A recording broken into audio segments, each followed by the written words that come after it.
11ই জ্যৈষ্ঠ কাজী নজরুল ইসলামের জন্ম জয়ন্তী চলে গেল। সাম্যবাদী কবির প্রতি থাকল অজস্র শ্রদ্ধা এবং ভক্তি, যার সেই রক্ত লেখাগুলো চিরদিন অমর হয়ে থাকবে ওই ভারতবাসীর বুকে, ভারতবাসীর মনে, বাঙালির মনে। আজ পথিকৃতের পক্ষ থেকে কবি নজরুলকে জানাই সশ্রদ্ধ শ্রদ্ধা, যিনি কিনা লিখেছেন অজস্র কবিতা ব্রিটিশ উপনিবেশবাদের বিরুদ্ধে, ধর্মান্ধতা ও কুসংস্কারের বিরুদ্ধে, লিখেছেন সাম্প্রদায়িকতার বিরুদ্ধে। পরাধীন ভারতবর্ষকে ব্রিটিশ ঔপনিবেশিকতার হাত থেকে মুক্তি লাভের উদ্দেশ্যে চলছিল কবির কলম। এই মহান কবির জন্ম হয় 1899 সালের 24শে মে পশ্চিমবঙ্গের চুরুলিয়া জেলায়, যার বাবার নাম ছিল কাজী ফকির আহমেদ এবং মা জাইদা খাতুন। প্রমীলা দেবীর সাথে তিনি বিবাহ বন্ধনে আবদ্ধ হন।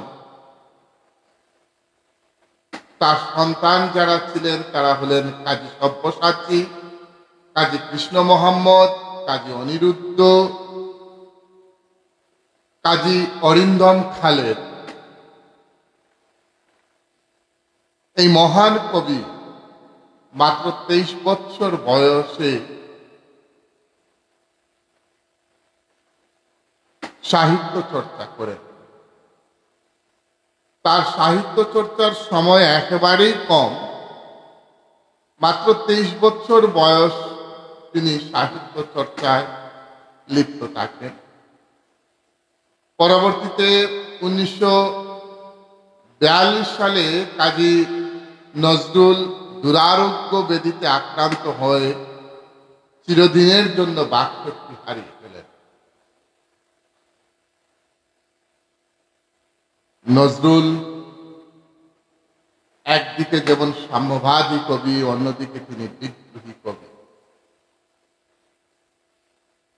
40-এর দশকে যখন অন্যান্য কবিরা রবীন্দ্রনাথকে অনুসরণ করে কাব্যচর্চায় ব্যস্ত ছিলেন, তখন কাজী নজরুল রবীন্দ্র চিন্তাধারা থেকে বাইরে বেরিয়ে এসে স্বতন্ত্র ধারায় কাব্যচর্চা শুরু করে। তার আসল উদ্দেশ্য ছিল পরাধীনতার বিরুদ্ধে আওয়াজ তোলা। ব্রিটিশদের বিরুদ্ধে তিনি আওয়াজ তুলেছিলেন।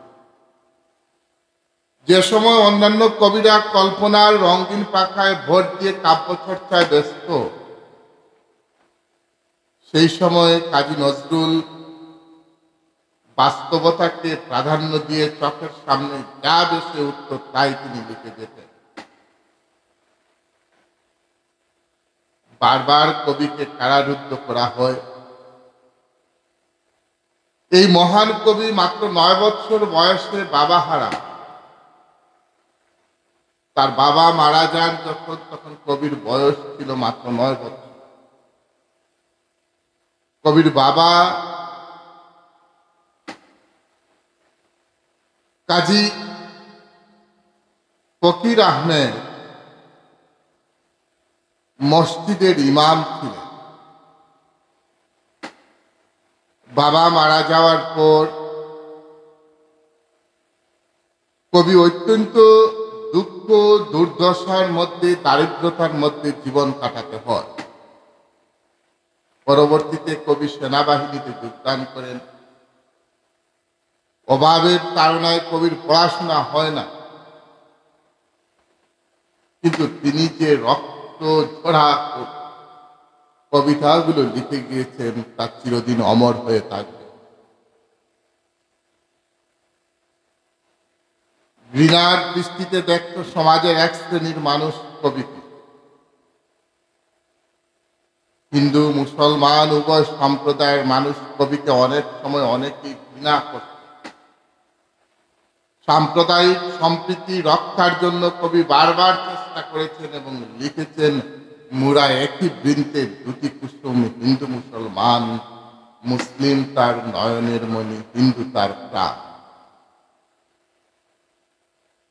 কিন্তু কবিকে এই সমাজ বারবার অপবাদ দিয়ে থাকে।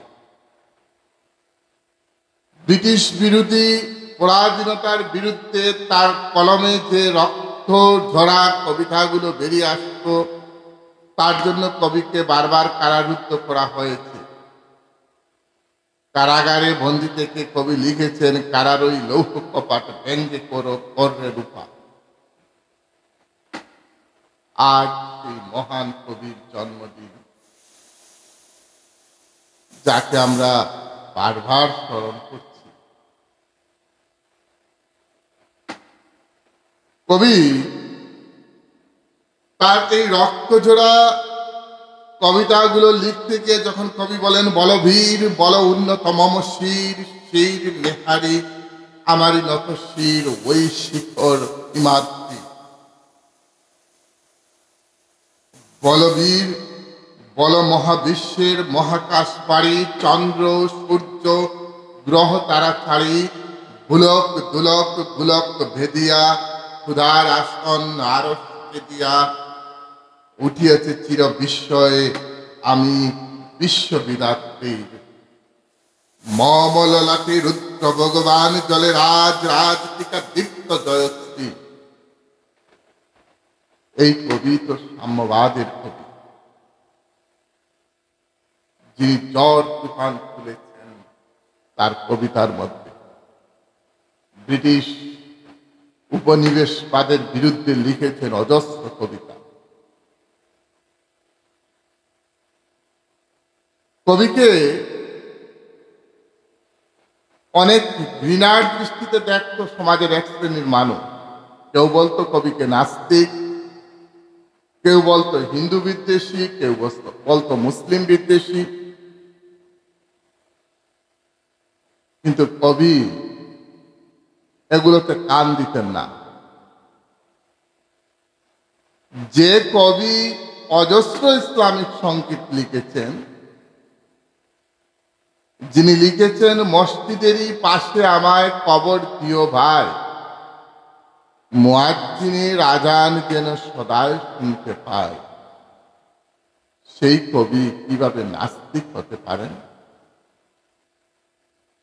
একজন কবি যখন বলেন যে মসজিদেরই পাশে আমায় কবর দিও ভাই, মুয়াজ্জিনের আজান যেন সদাই শুনতে পায়, সেই কবি তো নাস্তিক হওয়ার কথা নয়।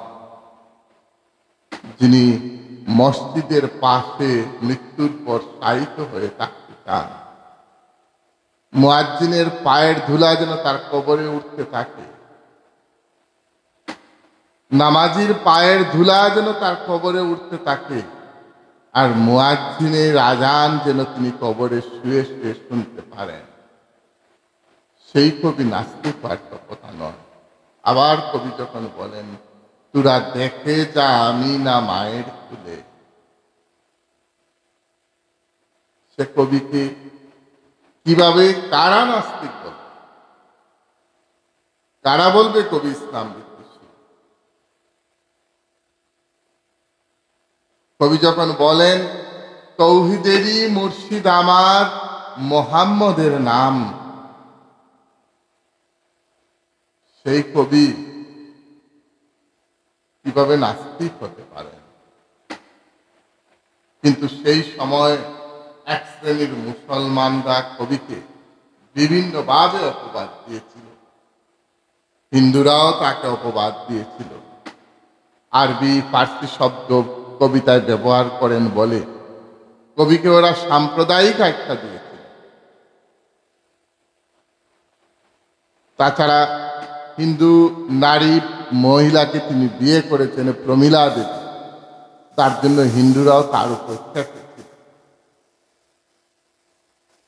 মুসলমানরাও কবিকে বিরাট দৃষ্টিতে দেখো যে প্রভাতে উঠেই ভৈরবী শুরু করে দেন, মৃত্যুর পরে স্থান হবে নরকে, এরকম বক্তব্য মুসলমানরাও কবিকে দিত। কবি যখন বলেন আমি যদি আরব হতাম, এই যখন তিনি বলেন, তখন কি কবিকে কেউ বলা যায় যে কবি নাস্তিক? আবার যারা বলেন হিন্দু বিদ্বেষী, তাদের কবি তো অজস্র শ্যামা সঙ্গীত লিখেছেন। নাচে নাচে রে মন কালো মেয়ে, কালীকে কেন্দ্র করে যখন এই কবিতা, এই গানগুলো, আমার কালো মেয়ে মাগো চিন্ময়ী রূপ ধরে আয়, তখন কি কবি কোন অবস্থায় হিন্দু বিরোধী হতে পারে? শ্মশানে কালীর নাম বল রে জবা বল, এই গানগুলোই তো কবি লিখেছেন, এবং এই গানগুলোই তো আজও বিভিন্ন কালী মণ্ডপে, পুজোর মণ্ডপে গাওয়া হচ্ছে। তাহলে নজরুল কিভাবে হিন্দু বিদ্বেষী? আজ সেই কবি, মহান কবি, যাকে বারবার স্মরণ করছি আমরা, নিজের সাহিত্যের এই 23 বৎসর বয়স পর্যন্ত, সাহিত্যের 23 বৎসর বয়স পর্যন্ত, মাত্র 23 বৎসর তিনি সাহিত্য চর্চা করেন। যা লিখেছেন তা অতুলনীয়। বাঙালিরা চিরদিন মনে রাখবে কবিকে।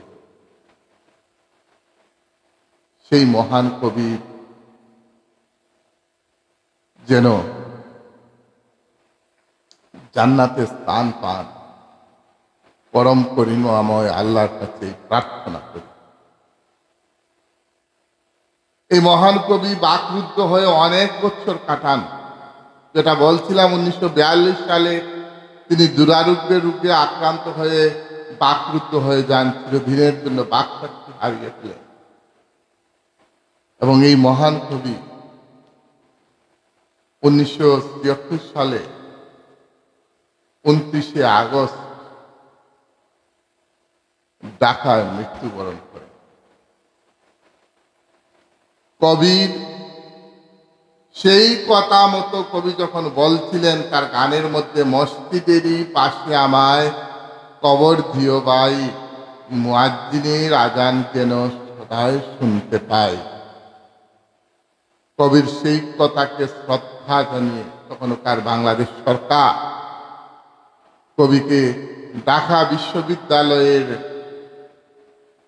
পাশে, একটা মসজিদের পাশে, জামে মসজিদের পাশে কবিকে কবর দেওয়া হয়েছে। সেই জায়গাটা হলো ঢাকা বিশ্ববিদ্যালয়ের পাশে যে মসজিদ রয়েছে, সেই মসজিদেরই পাশে কবিকে কবরস্থ করা হয়। আজ সেই মানবতাবাদী কবির কবিতা যেন স্থান পায় সর্বত্র। আমাদের প্রত্যেকের হৃদয়ে যেন তার কবিতা স্থান পায়। তার বাণী, তার আদর্শকে অনুসরণ করে যেন আমরা চলতে পারি। মানবতার জয়গান যে কবি গেয়েছেন, সেই কবির আদর্শকে মেনে যাতে আমরা চলতে পারি। প্রত্যেক দর্শক মন্ডলীর কাছে এই আবেদন রেখে আজকের কবি নজরুলের জীবনী নিয়ে আলোচনা এখানেই শেষ করছি।